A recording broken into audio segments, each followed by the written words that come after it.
মই দীপক শইকীয়া। মোৰ এটা ইউটিউব চেনেল আছে, মানে বহুত দিন আগতে খোলা। মানে এতিয়া এই ভিডিঅ'টো এটা মই কাৰণতে বনালোঁ। পাৰিলে মোৰ অলপমান মোকো ছাবস্ক্ৰাইব আৰু লাইক কৰি চাওকচোন, তাইত মোৰো মনিটাইজ হৈ যাওঁ। মোৰ কিছুমান মানে এনেকুৱা ধৰণৰ মেছেজ আহি আছে, আপোনালোকৰ সহায় লাগে মেইনলি।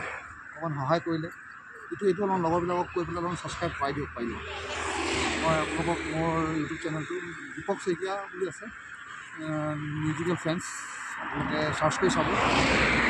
যদি ভাল হয় তেতিয়াহ'লে মোৰ নিজৰ পিছত গোটেই মই মানে প্ৰগ্ৰেম কৰিছোঁ, কিবা আগন্তুক কিবা খেলিছিলোঁ, সেইবিলাক কিছুমান ভিডিঅ' মোৰ তাত আপলোড আছে। আৰু মোৰ লখিমপুৰ লগ বন্ধু যেনেকৈ ৰিংকু হৈ গ'ল, কোনোবা হৈ গ'ল, এনেকৈ আৰ্চিনি হৈ গ'ল, এনেকৈ বহুতৰ গানবিলাক মানে তাত ভিডিঅ'বিলাক আপলোড কৰি ৰাখিছোঁ। আৰু তলিকদা আজি আমাৰ এই ইয়াত নাই, তলিকদাও ভিডিঅ' কিছুমান তাত আছে, চাবচোন আপোনালোকে। মোৰ নিজে কৰা ভিডিঅ' মই ভাবিছোঁ আপোনালোকৰ লাইক কমেণ্ট পাম, সেইকাৰণে মই আজি এটা আৰম্ভণি কৰিছোঁ আৰু মোৰ ইউটিউব চেনেলটোৰ কাৰণে।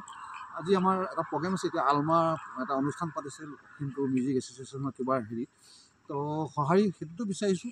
কেনেকৈ এনেকুৱা এছ'চিয়েশ্যন জন্ম লৈছে যেতিয়া আমি নিজকে সুৰক্ষা বুলি ক'ব পাৰোঁ, কেনেকৈ আমি এটা নিজকে মিউজিচিয়ান বুলি মানে ভাবোঁ। আৰু ওপৰত মানে কেৰিয়াৰটো আৰু বহুত কিবা কৰি আছোঁ, চেষ্টা কৰি আছোঁ। আপোনালোকৰ সহায় লাগে, অকণমান সহায় কৰিব, লাইক কমেণ্ট কৰিব। Thank U.